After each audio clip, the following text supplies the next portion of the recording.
Older mothers in almost every house all around the world are labeled as crazy, emotional, or irrational. There's another term for it, which we call bitterness.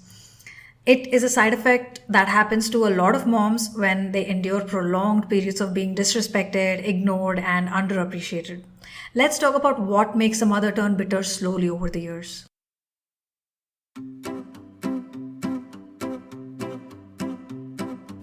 Hey mommies! We know you're tired and you're here for a reason. We are two moms just looking to unwind after a long day. So come join our rants and let's make this journey a little less lonely, one episode at a time. Welcome to our podcast, Mom vs. World.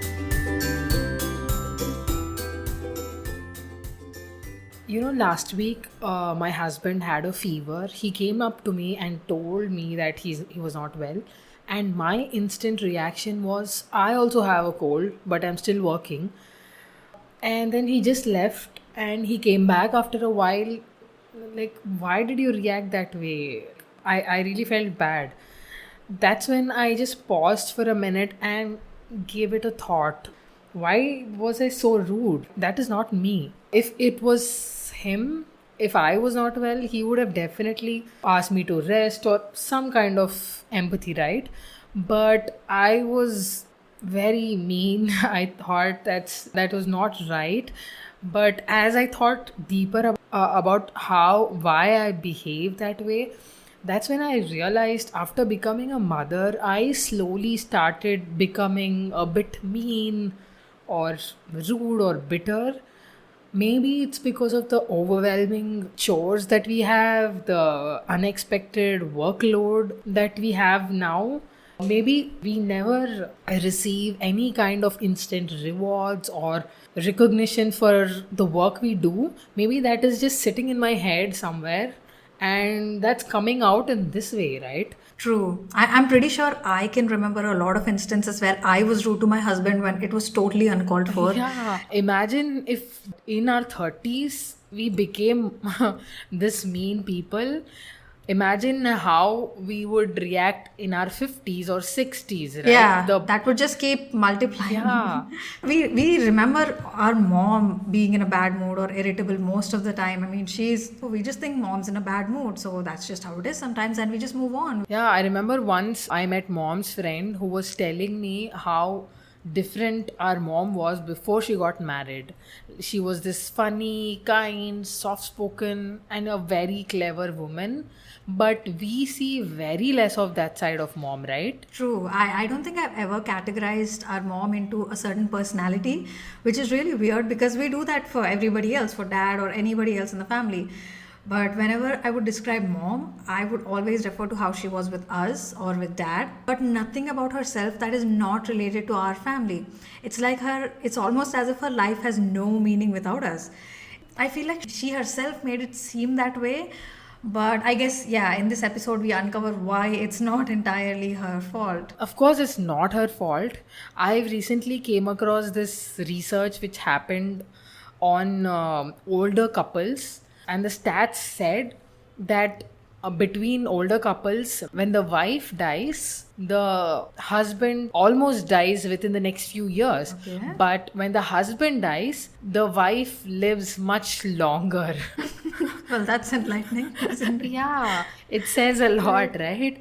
Yeah. I mean, I think the stress and hard work of marriage and family are never to be taken lightly. I think men get empowered through marriage and children, but it seems like the other way around for women in a lot of cases. Married men are taken care of by their wives, their health, their mental well being, and almost everything else when the husband is stressed out or anything else, if he's in a bad mood or if his health is deteriorating, the wife is always on track of that, and she's always making sure that he's getting on the better side of it.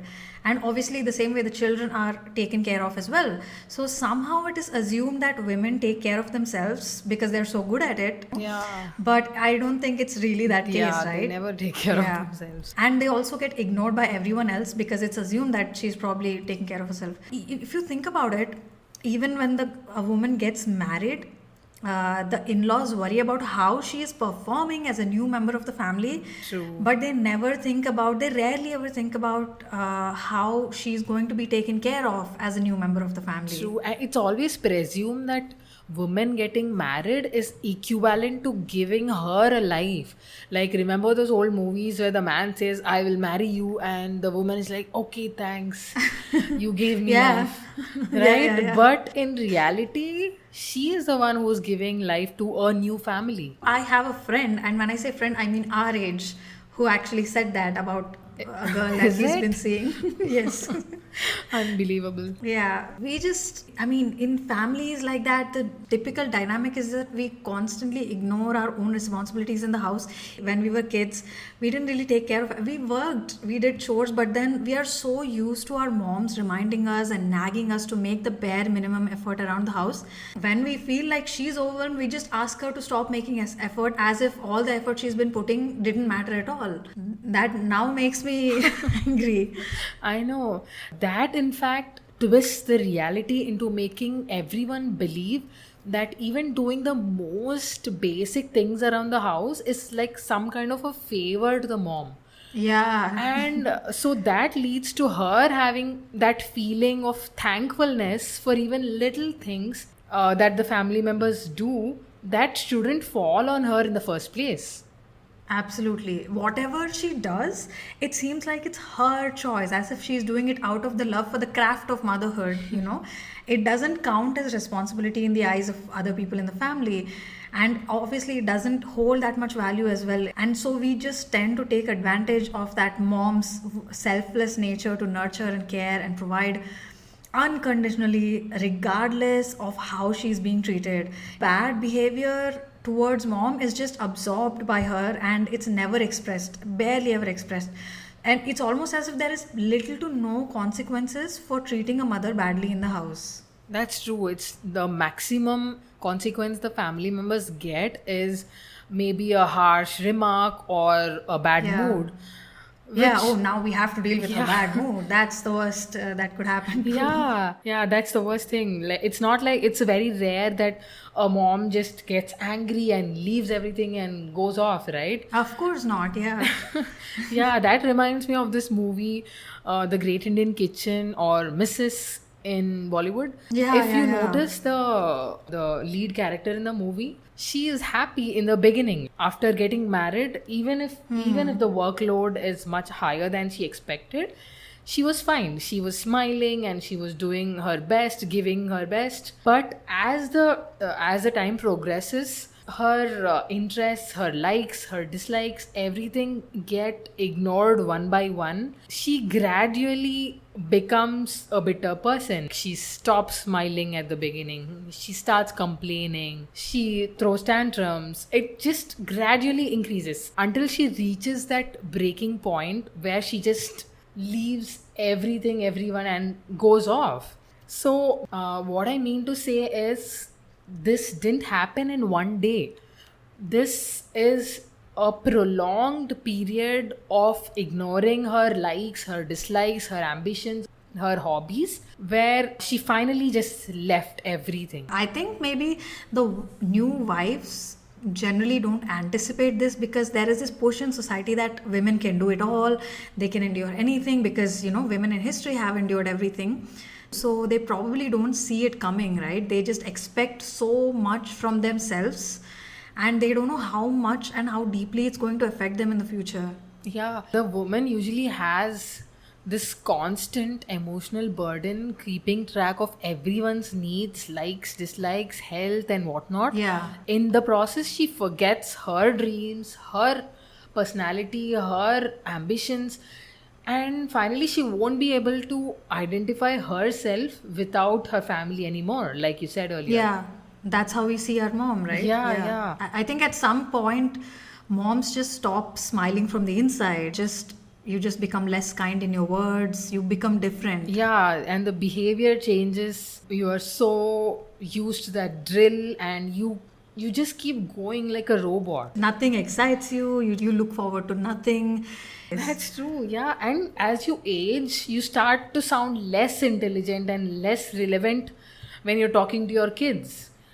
True, even though you have this intelligence about your family that nobody in the world has, you kind of somehow become less relevant. That's crazy. After all this, if someday our mom becomes old and tired, obviously she will some age, we feel weird. We feel like, why is mom resting? Why is the breakfast not ready? Yeah. Like, we cannot accept that she's tired or she's old, right? It's not that we are bad people, it's just that maybe on the outside we know mom is sick and we are trying to be understanding, but on the inside you just feel weird that things in the house are not running smoothly the way they do every day.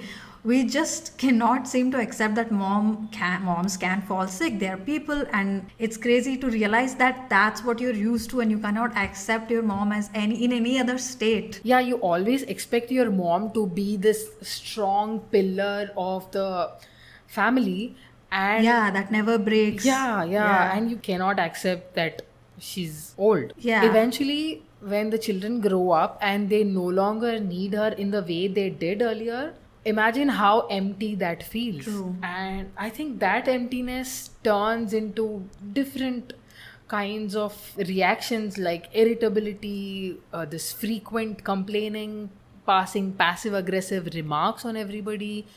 Yeah. And some moms get frustrated and they try to control their adult children because they don't want to let go of that thing they had earlier. They end up becoming villains of the family in a way. Yeah, they start becoming overcritical about everything Yeah. and everyone, which sums up to become a kind of bitterness. Seriously, yeah, realizing that your children don't need you anymore is really painful, because almost your entire life has been about that. I mean, I think retiring from motherhood is probably more annoying and painful than going through menopause. You're probably not aware that you can feel this way at all, because I think that's a moment you're supposed to be proud of. You've raised your children, you've done your job, but when you're actually done, it's devastating That's to true. not be in that role anymore.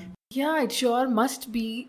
The way our moms behave at this age in around 50s, 60s show us how devastating it is. Like the way they Yes. behave with our dad or her in-laws is pretty much different from what they were earlier in their 30s or 40s, right? Yeah. Looking at it from outside, we feel like, why is mom rude to dad?